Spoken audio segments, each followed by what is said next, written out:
Hey everybody, it's Mrs. Peach with a supplemental for Biology B, the immune system. Okay, so this is going to be kind of complicated today, and I'm going to try to make it as simple as I can, but there's a lot of different types of cells here, so bear with me. There's two major components to the immune system. There's innate immunity and acquired immunity. Innate immunity you have right away when you're born. It's, something that is found in all animals. Acquired immunity is only found in vertebrate animals. Innate immunity is non-specific. It pretty much will target any foreign invader, even if it's not threatening. And acquired immunity learns and adapts and can learn from past infections. Okay, so we've got some parts of the innate immune system. The first lines of defense help to keep the foreign invaders out of the body. And then we have a process known as the inflammatory response. And so this happens when you get injured immediately. It's a very quick response, and it, again, is non-specific, but it happens right away. So immediately after the injury occurs, you're going to have these mast cells that will recognize that there is a foreign invader. And what they will do is they will release a hormone known as histamine. And histamine will do a couple different things. It's going to signal that it needs some white blood cells to come. Get over here, you white blood cells. And then it's also going to increase blood production in that area. So it becomes inflamed, as we call it. And it allows the white blood cells to open up spaces between capillaries and take shortcuts to get to the area that's injured. So it can actually open up these spaces and kind of cut right through, not have to take, the long way, but actually kind of just cut right across country. This process is called diapedesis, where it can actually break through here, the capillaries. And then once those leukocytes get to that area, then they will destroy the foreign invader. So these, this histamine response, it's what makes the injury get really red, itchy in that area, you can feel heat there. That's from that increase of blood flow. This also can lead to your body recognizing non-threatening things as invaders, as is the case with allergies. It triggers the inflammatory response as well. So leukocytes, remember, those are white blood cells. There are specific types of white blood cells. We have neutrophils, phagocytes. So they kill foreign invaders. And if you look here at this picture, this is showing a lot of pus. And basically, when neutrophils die, that's what they are. They're pus. So anytime you have a wound that's got, pus in it or whatever, those are the dead white blood cells that are there to help you in that response. So kind of weird. And then you've got the phagocytes, which phagocytes, they do what's called phagocytosis, remember? And that is just where they eat other cells. So we've got the macrophages, which are called, it actually directly translates into big eaters. They're basically responsible for outside invaders and killing cancer cells. What they do is they work them a little bit different. These guys have, those are the macrophages. They just eat. And then we've got what are called the natural killer cells, which is this kind of a specialized type of phagocyte. They have a protein on them called MHC1, and they can recognize any other cell that has well, excuse me, the cell has the protein MHC1. The natural killer cell has a receptor for that protein, and they can recognize any cell that has that protein. Healthy cells and non-cancerous cells will display that protein. Infected cells won't, so that enables the natural killer cells to figure out which cells are infected and to kill them. And it does this through injecting an enzyme, and then the cell splits apart, or it lyses. And we have dendritic cells, which is another type of phagocyte. And these eat up pathogens and carry the information to the spleen and the lymph nodes, which passes that information to the acquired immune system. Okay, so there's a bit of an overlap here with the acquired immune system. So that means that it can learn something that you build. You get it throughout your life. It is acquired. It's more specific, so it's going to recognize a foreign invader, even one that has attacked before. It will already have a response ready for that one. And it's slower because it is more specialized and requires the production of new cells. There's two types of acquired immune responses. There is what's called the cell-mediated response and the humoral response. So we'll talk a little bit about them in a moment. The cell-mediated response means the cells are already infected, and the humoral response means that there's an infection present, but it hasn't actually gotten to the cells yet. So one of the important parts of the acquired immune system are the antibodies.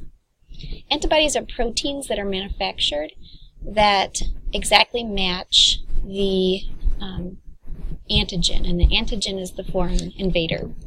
So a lot of times, like with viruses, for example, they will have a protein coat, and they will have like a specific shape to that protein coat. The antibody will be the exact, kind of the exact key that fits in that protein coat. White blood cells are needed as part of this response as well.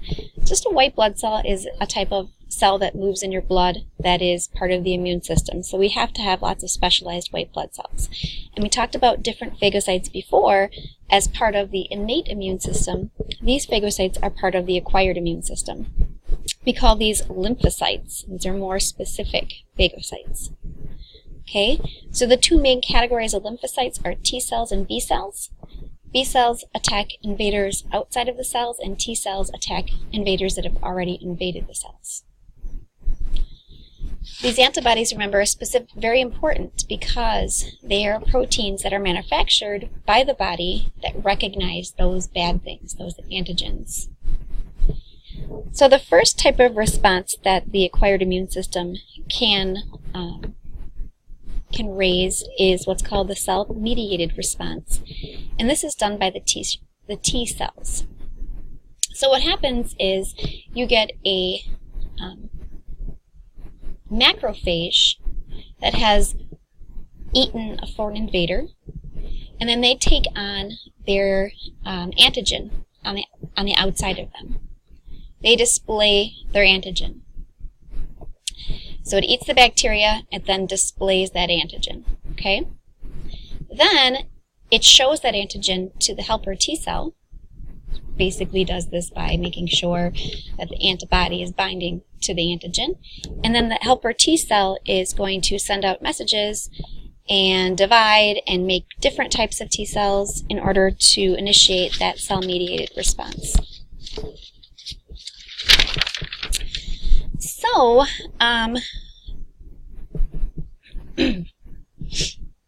what that helper T cell does is it makes more copies of itself so that they can kind of continue spreading that cell-mediated response. And then it also differentiates into what are called effector T cells and memory T cells.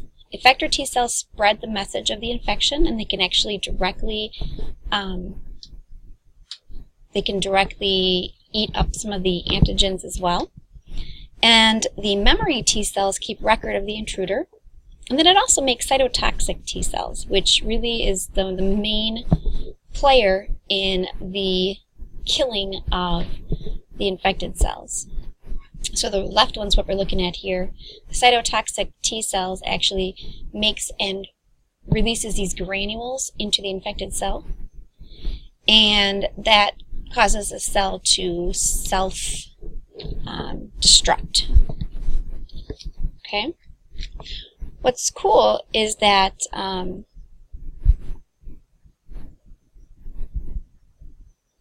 okay, another example here of the type of process. Remember, these are T cells still. So this is our macrophage that's displaying the antigen. Helper T cell recognizes it.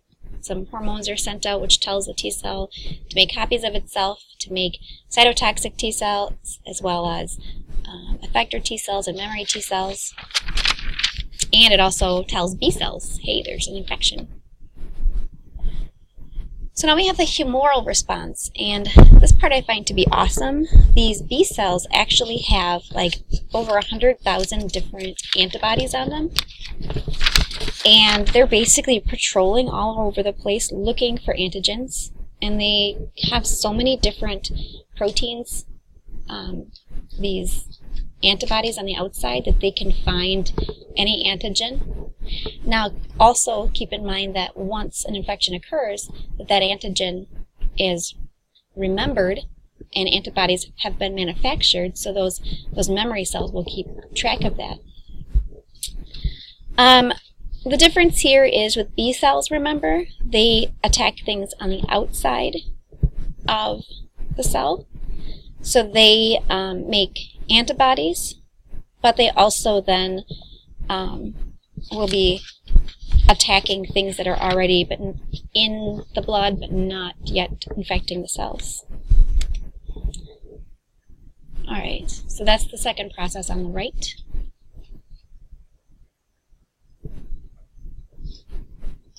Okay, so this is really kind of where the innate immune system is overlapping more so with that acquired immune system. And finally, we can talk a little bit about acquired immune deficiency syndrome, and this, known as AIDS, is where the acquired immune system itself has been attacked by a virus, so now it's not going to work properly anymore. What ends up happening is that there's not enough T cells to mount an acquired immune response, and the body can't fight off foreign invaders. So if you get sick with, let's say with something with pneumonia, or you get some sort of cancer or whatever, your immune system is not able to fight that off. And you might think, well, my immune system can't fight off cancer, but it does all the time. You often have cells that are, divide wrong, or they go through the process of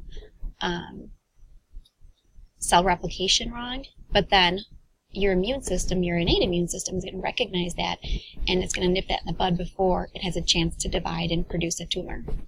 So that's a good thing. Alright, so hopefully that helped you a little bit with the immune system. It can be a bit tricky, but remember, innate immune system, acquired immune system, you've got your cell-mediated response, your humoral response, T cells, B cells. Hopefully that'll help a little bit. And if you have any additional questions, you guys know how to find me.